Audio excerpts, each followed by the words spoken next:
চলুন ভিক্টর ইতিহাসের বর্তমান সমসাময়িক আলোচনা কি? পর্দার আড়ালে কি হচ্ছে? পর্দা তো এখনো টানা হচ্ছে না। আমরা তো এখনো অন্ধকার যুগে। তাহলে কি আমরা হেরে গেলাম? আমরা কি হারিয়ে ফেললাম সবকিছু? আমাদের কি সেই সিইও মোশাররফ হোসমাগরে স্যারকে হারিয়ে ফেললাম? তার মানে এটা কি আসলেই আসবে না? না ভাই, এগুলো সব আমাদের মনের বিভ্রান্তকর পরিস্থিতি, আমাদের হতাশার কলুষতা, অন্ধকারে আচ্ছাদন যে জীবিত যে সময়গুলো, সেটা আমাদেরকে গ্রাস করে ফেলেছে। আপনি একটু নিজের মন থেকে, মনের আয়না থেকে একটু চেয়ে দেখেন তো, ভিক্টোর ইতিহাস সত্যিই কি আমাদের কিছু দেয়নি? অবশ্যই দিছে। হয়তো আমরা সেটা এখনো পাইনি। আমরা তো মানুষ, সবসময় কোনো কিছু করতে চাইলে আগে মুনাফাটা অর্জন করতে চাই।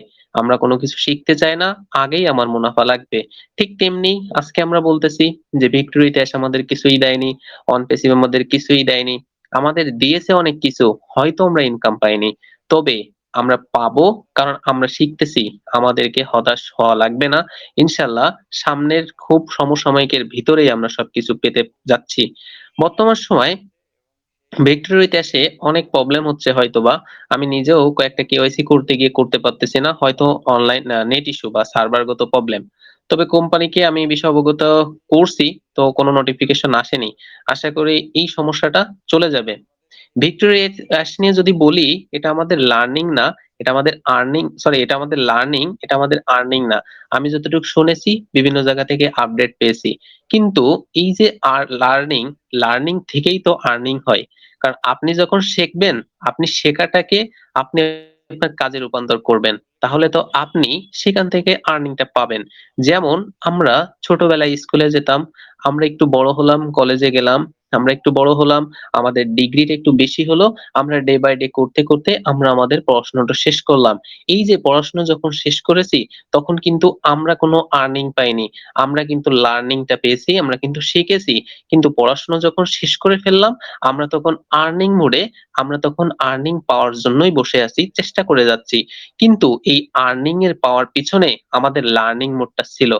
ঠিক তেমনি আমরা আজকে লার্নিং মোডে আছি আর্নিং পাওয়ার জন্য। কারণ লার্নিং না হলে আর্নিং পাওয়া যায় না। অতএব লার্নিং আর আর্নিং একে অপরের পরিপূরক, মস্তুত্ব ভাই ভাই।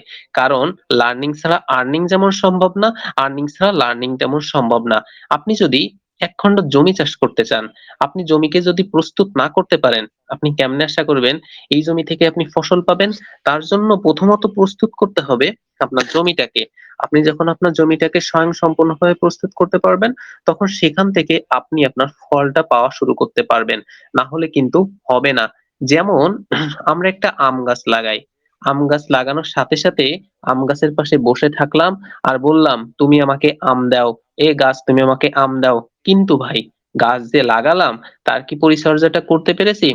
হয়তোবা পারিনি। কারণ সময়ের সাথে ওই গাছে ফল ধরা শুরু করবে। সাথে সাথে আর হবে না। ঠিক VWA উইথ ভিক্টোরিয়া ইতিহাস, যেখানে আমাদের লার্নিং, আর্নিং সবকিছুই আমরা পেয়ে যাব সমসাময়িকের ভিতরে। আই হোপ দ্যাট এটা আমি আশা করতে পারি। সম্মানিত ফাউন্ডার বিন্দু, আপনারা কেউ হতাশ হবেন না, আপনারা কেউ ধৈর্যহারা হবেন না। পর্দার আড়ালে কাজ চলছে, পর্দাটা খুব দ্রুত সময়ে উন্মোচিত হতে চলেছে। এটা আমরা বিভিন্ন সোসাইটি বিভিন্ন ভাবে আমরা দেখতে পাচ্ছি। আজকে সোশ্যাল মিডিয়াতে ঢুকলে অনেকেই আমাদের নিয়ে বদনাম করে, অনেকেই এরশাদকে নিয়ে বদনাম করে। এরা একেকজন কেমন টাইপের মানুষ আমি জানি না। হয়তো ফাউন্ডার, নয়তো নন ফাউন্ডার। হয়তো একসময় তারা পজিটিভ ছিল, এখন হয়তো তারা নেগেটিভ। কারণ ভাই, কোন কাজ করতে গেলে আপনাকে অলওয়েজ পজিটিভ থাকতে হবে। আপনি পজিটিভ না থাকলে কখনো সেখান থেকে সফলতা আপনি পাবেন না। 100,000% এটা আমি বলতে পারি। আপনি পজিটিভলি চিন্তা ভাবনা করুন, তাহলে আপনি পজিটিভ কিছু পাবেন। কারণ পথকেই দেখায় যে কোন পথ দিয়ে গেলে আপনি আপনার চূড়ান্ত সফলতা অর্জন করতে পারবেন।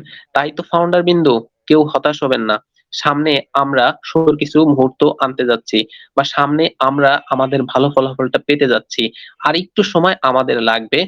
হয়তো এটা আমার মনের বাসনা। ঠিক তেমনি আমরা প্রত্যেকটা ফাউন্ডার বিন্দু অকুল আগ্রহে, অনেকটা ধৈর্য, অনেকটা হতাশা, অনেকটা কষ্ট নিয়ে বসে আছি। ঠিক একটু মুহূর্ত, একটু ভালো সময়ের জন্য।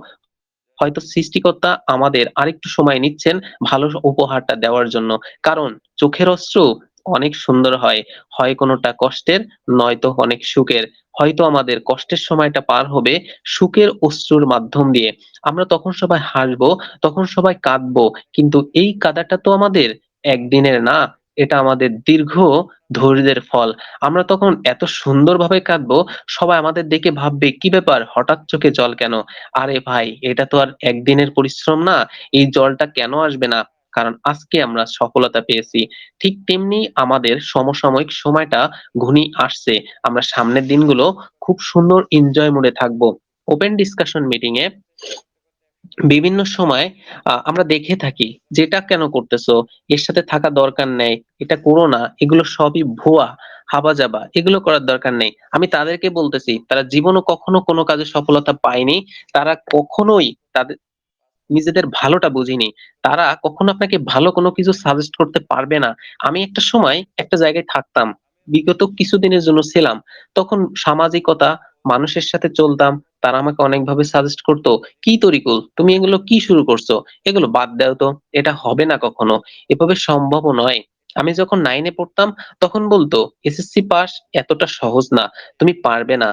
কিন্তু আমি চেষ্টা করেছিলাম। আমি ভালো রেজাল্ট নিয়ে পার হতে পেরেছিলাম। তো ঠিক আমাদের সমাজে, আমাদের নিত্যদিনে, আমাদের যাত্রাপথে, আমাদের পথ চলার সময় এই ধরনের কিছু কলুষতা মানুষ থাকে যারা জীবনে কখনো কোনো সাকসেস তো পায়নি। ইভেন যে কোনো কেউ কাজ করতে গেলে তাদের পিছে তাদের পা টেনে ধরে, যেটা আপনাদের করতে হবে না। ঠিক আমাদের ভিতরেও এমন কিছু মানুষ আছে যারা আমাদেরকে পা টেনে ধরতেছে, যারা বলতেছে, "এটা বাদ দাও, অন্যটা করো। এটার দ্বারা সম্ভব না।" কিন্তু এটার দ্বারাই সম্ভব। আমরাই করব জয়। আপনি একটু যদি অ্যামাজনের দিকে তাকিয়ে দেখেন, অ্যামাজন দীর্ঘ ৯ বছর যখন মার্কেটে আসে, তখন তার ৳১ ইনকাম ছিল না। কিন্তু অ্যামাজন তো আর হারিয়ে যাননি। আজকে অ্যামাজনের যদি একটু ইনকাম দেখেন, আপনার মাথা ঘুরে যাবে। হয়তোবা আমাদের সময়টা এমন হবে, আমরা আজকে অনেকেই ভাবতেছি, আমরা কিছু পাইনি। কিন্তু যখন একটা প্রোডাক্ট, অনলি একটা প্রোডাক্ট মার্কেটে লঞ্চ করা হবে, যখন মানুষ ওখান থেকে ব্যবহার শুরু করবে, আপনি চিন্তা করতে পারবেন না সেখান থেকে কি পরিমাণ আপনি ওখান থেকে আর্নিং টা পাবেন। আরে আমরা তো তখন বঙ্গোপসাগরে না, প্রশান্ত মহাসাগরে যে হাবুডুবু খাবো, আর লাগবে না। তখন আমাদের আর মনে হবে এতটা আমাদের দরকার ছিল না। ঠিক সেই মুহূর্তে, ঠিক তখনই আমরা কি করব? হিউম্যানিটির উদ্দেশ্যে কাজ করা শুরু করে দিব। কারণ এরশাদ তো বলেছেন, আপনার স্বয়ংসম্পূর্ণ হওয়ার পরেই আপনি আপনার হিউম্যানিটির উদ্দেশ্যে কাজ করবেন। আর তার জন্য পদ্মার আড়ালে কাজ চলছে। পদ্মার আড়ালটা যখন উন্মোচিত হয়ে যাবে, আমরা আমাদের সোনার হরিণটা পেয়ে যাব। আমরা দীর্ঘ আক্ষেপ নিয়ে বসে আছি। হিউম্যানিটি, সত্যিই হিউম্যানিটি একটা মারাত্মক বিষয়।